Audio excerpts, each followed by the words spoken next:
Bonjour, c'est Florent, on est sur le podcast Pilote ta vie, c'est la séquence 137 et aujourd'hui on continue avec les valeurs. Donc on a défini les valeurs, on a ensuite regardé aussi comment on peut les incarner parce que voilà, ça c'est très très très important. Combien d'entre nous on va parler des valeurs, on va en discuter, on va se dire qu'on a des belles valeurs, on ne sait pas trop de quoi on parle, donc on a vu comment les définir, mais surtout est-ce qu'on les applique vraiment. Et encore une fois, il n'y a pas de jugement, je dis pas ça pour dire que c'est pas bien, il faut les appliquer et autres. Simplement, c'est comme les connaissances en fait qu'on peut avoir, l'écart entre savoir et faire. Ça sera un autre sujet du coup une autre fois. Parfois on a plein de connaissances, on connaît de la théorie mais on ne met pas en pratique. Donc si on a de la connaissance qu'on l'applique pas, ça sert à rien d'avoir cette connaissance. Donc si on a des valeurs qu'elles soient les plus belles du monde, qu'on les applique pas, ça sert à rien d'avoir ces valeurs et de jurer par ces valeurs entre guillemets.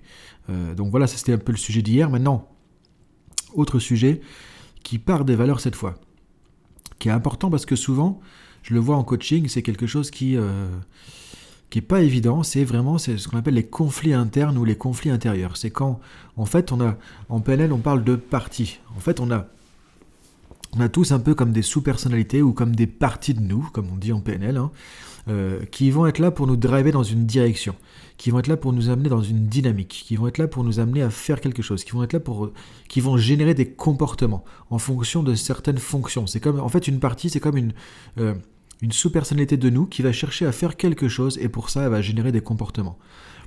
Par exemple, on peut avoir une partie de nous qui va chercher à nous faire plaisir, à nous faire oublier les difficultés du quotidien et qui va faire qu'elle va générer des comportements, par exemple, de faire des trucs comme plutôt festifs ou d'avoir des comportements peut-être de manger un peu tout ce qu'on veut sans se prendre la tête avec est-ce que c'est bon ou pas pour la santé ou de boire de l'alcool ou des choses comme ça. Parce que du coup, cette partie-là là pour nous donner un côté festif, convivial dans la vie, tout simplement. Pour nous distraire quand il y a peut-être quelque chose de nous qui est difficile dans une situation. Donc derrière, cette partie va chercher les comportements qui vont satisfaire un peu cette fonction.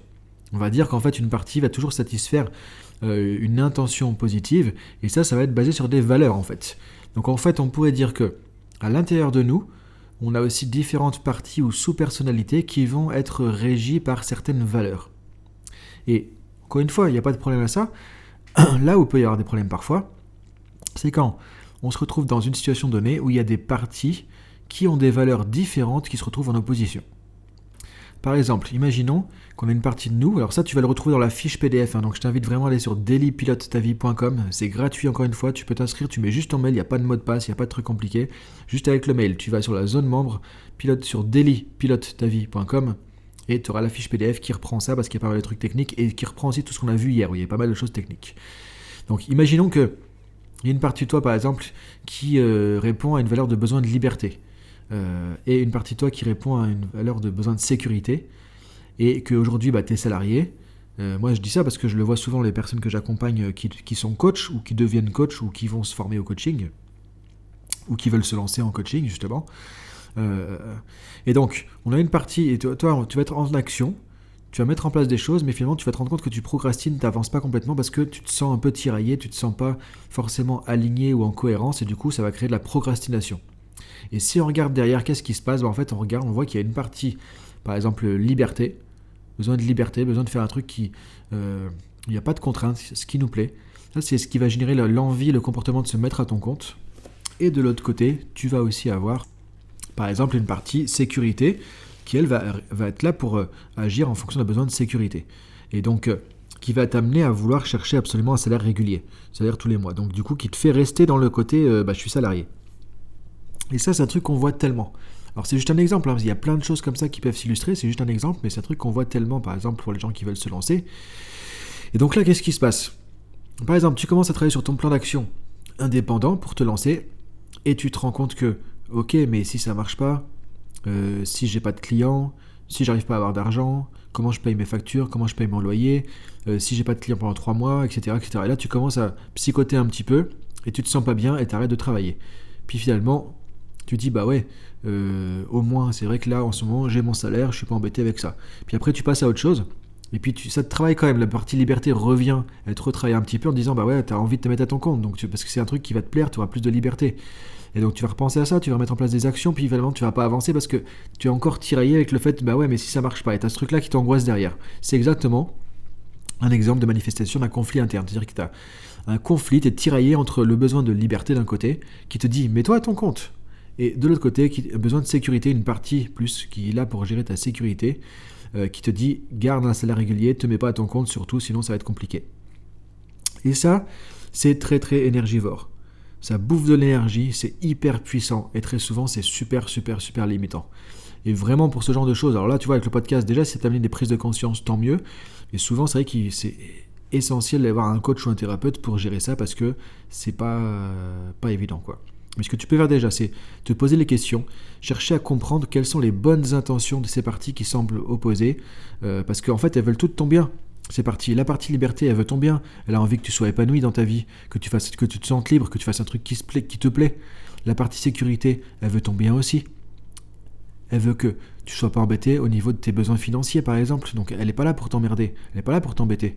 Sauf que il y a une dissonance, tu n'arrives pas à l'intérieur à harmoniser ces deux parties, et donc elles agissent de manière opposée, comme si tu avais une guerre en fait. Tu as les blancs contre les noirs, tu as les bleus contre les jaunes. Et tant qu'il y a ça, ça t'empêche d'avancer. C'est comme les gens qui par exemple veulent arrêter de fumer, les gens qui veulent arrêter de manger n'importe quoi, faire un régime, les gens qui veulent arrêter de boire, des choses comme ça. Très souvent derrière des comportements comme ça assez puissants, il y a des conflits internes. C'est-à-dire, il y a une partie de nous qui dit « Ok, carpe diem, on se fait plaisir, écoute, on peut mourir demain, pourquoi s'emmerder, on mange ce qu'on veut, moi je veux boire ce que je veux, je veux pas me prendre la tête avec ce que je mange, ce que je bois, je fais la fête avec les copains et tout, et puis merde quoi. » Une partie qui va dire ça, qui est là pour te dire « Bah ok, profite quoi, existe, profite de la vie. » Une partie qui veut te satisfaire, qui veut te faire avoir du bon temps, parce que peut-être la vie est difficile, ton boulot est pas forcément épanouissant peut-être, et donc cette partie-là est là pour te dire « Ok, bah, fais-toi plaisir, bon Dieu quoi. » Et de l'autre côté, tu as une partie de toi peut-être qui te dit voilà, mais faut faire attention à la santé, faut pas faire n'importe quoi, et qui te dit bah, fais du sport, va courir, fais attention à ce que tu manges, etc. Et tu sens que c'est la bataille à l'intérieur. Ou cette partie qui te dit par exemple arrêtez de fumer, parce que tu sais que c'est pas bon pour ta santé, et du coup, toi quand tu es branché à ta partie santé, tu es vraiment motivé pour arrêter de fumer, et là tu fais tout ce qu'il faut pour faire ça. Tu mets en place des trucs, t'essayes quoi. Tu te dis ok, je suis motivé, je vais y arriver. Mais le problème c'est que comme il y a ce conflit interne, il y a toujours une partie qui gagne quand il y a le conflit. Tu as peut-être la partie, effectivement, fais-toi plaisir qui gagne, et du coup, tu n'arrives pas à t'en sortir. Donc la première chose déjà, c'est d'identifier ces parties, de dire, ok, quand il y a un sentiment de conflit comme ça, quand tu as un tiraillement, c'est quoi les parties en jeu, c'est quoi les parties en question.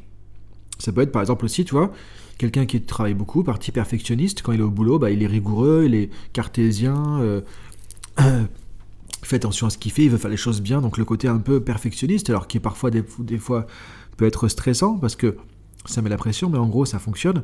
Mais le problème c'est que peut-être que des fois il rentre chez lui le week-end et il y a la partie du coup se faire plaisir, se reposer, lâcher prise, qui aimerait avoir de la place, mais en fait on reste en mode perfectionniste, on peut pas se poser 5 minutes parce que il faut faire ce truc là, il faut bien le faire, et puis on n'arrive pas à se lâcher quoi. Donc du coup là parfois on veut faire un truc sympa, mais on a ce truc perfectionniste qui est toujours là derrière. On veut juste faire un match de tennis, mais non, il faut faire en mode compétition avec la bonne raquette, le bon truc, faire un super service et tout, faire le mieux possible. On peut pas faire juste un truc pour s'amuser comme ça et on s'en fout du résultat. Donc là par exemple, tu vois, c'est des exemples de trucs quotidiens qui peuvent te montrer qu'il y a un conflit interne aussi. Alors l'exemple du tennis, c'est pas peut-être très compliqué comme truc, c'est peut-être pas très limitant, mais tu vois, l'exemple de se lancer ou pas à son compte, il y a plein de choses en fait où ça fait de la procrastination, et ça peut être très compliqué, ou des gens qui veulent, moi je l'ai vu souvent en coaching quand je faisais du coaching de vie, des gens qui veulent arrêter de fumer, très souvent, c'est ça derrière. Ou les gens qui veulent changer des comportements puissants au niveau alimentaire ou santé, très souvent il y a des conflits internes derrière. Une partie qui veut pas surtout arrêter, parce que parfois même c'est la partie liberté qui te dit mais franchement, les gens te disent faut pas fumer, mais fume, franchement t'es libre, t'emmerdes pas avec ce qu'on te dit en fait. Et il y a des gens, moi j'ai vu ça, hein. Et encore une fois je porte pas de jugement, mais pour montrer à quel point ça peut être étonnant au niveau psychologique, des gens qui fument pour se sentir libres, qui se prennent une béquille, qui s'attachent un boulet au pied avec la cigarette pour se sentir libre, parce qu'on dit tellement qu'il faut pas fumer que eux ont le sentiment d'être libres en fumant. Donc c'est la partie liberté qui va bloquer. Donc qu'est-ce qu'on va faire ? On va identifier les valeurs et les parties qui sont en question, et après te poser la question de ok, ces parties, qu'est-ce qu'elles cherchent à faire pour moi ? Et ne pas lutter contre une partie, tu vois, ne pas se dire la partie sécurité, elle m'emmerde, elle est chiante, j'en ai marre, ça m'empêche d'avancer, etc. Donc se dire, ok, cette partie sécurité, qu'est-ce qu'elle veut vraiment pour moi? Qu'est-ce qu'elle veut faire de bon pour moi? Ok, cette partie liberté, qu'est-ce qu'elle veut faire de bon pour moi? Et quand tu vas vraiment poser ça, te dire, ok, j'aimerais que ces parties puissent collaborer. Parce que je vois qu'elles sont bonnes pour moi, elles cherchent à faire quelque chose pour moi. Et là maintenant, tu vas ressentir déjà un peu plus d'apaisement intérieur. Alors après, il y a toute une technique PNL qu'on peut utiliser pour ça, mais bon là, ce sera compliqué en podcast. Déjà, prendre conscience de ça, et après, te poser la question, ok, maintenant que je vois que les deux parties sont utiles pour moi, les deux parties sont bonnes pour moi, ma partie santé et ma partie fait un peu n'importe quoi, elles sont bonnes pour moi, elles me veulent du bien. Maintenant, comment je peux faire pour trouver un juste milieu? Pour satisfaire ces deux parties plutôt que de dire c'est l'une ou l'autre. Sortir de la dichotomie, sortir de c'est soit l'une soit l'autre, ça marche pas. Et ça nous rend hyper triste, hyper mal, ça crée des conflits, ça crée des difficultés quand on est dans le schéma noir ou blanc, bien ou mal, 0 ou 100%. Ça, c'est souvent très très compliqué et la source de beaucoup de problèmes. Donc ce que je t'invite à faire, c'est ça, te poser la question, comment on peut faire pour trouver un juste milieu, satisfaire à la fois la liberté, satisfaire à la fois la sécurité. Et parfois, peut-être, il y en a une qui va te dominer.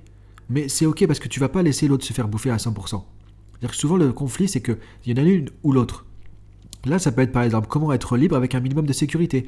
Ok, je lance mon business, mais je trouve un truc qui va m'assurer d'avoir un minimum de sécurité, par exemple. Ou je reste salarié, mais je trouve un truc qui m'amène un peu plus de liberté. Par exemple, je négocie avec mon patron de pouvoir, je sais pas, un jour par semaine, avoir un autre truc. Et du coup, tu fais ton truc à ton compte qu'un jour par semaine, par exemple. Donc tu vois, tu vas trouver des solutions. L'idée, c'est déjà d'apaiser les choses, de comprendre c'est quoi les parties en question, qu'est-ce qu'elles cherchent, quelles valeurs elles cherchent à satisfaire, c'est quoi leur utilité, leur intention positive, et comment je peux trouver un juste milieu pour satisfaire les deux, faire une équipe plutôt que faire une bataille. Donc voilà, je te laisse réfléchir à tout ça. C'est un sujet qu'on pourra réaborder parce qu'il y a beaucoup de choses derrière. Effectivement, là déjà c'est une introduction, donc je te laisse réfléchir à tout ça parce que c'est lié aussi aux valeurs, hein, évidemment, qui comptent pour nous. Et je te dis à demain pour le prochain podcast. Bonne journée, salut!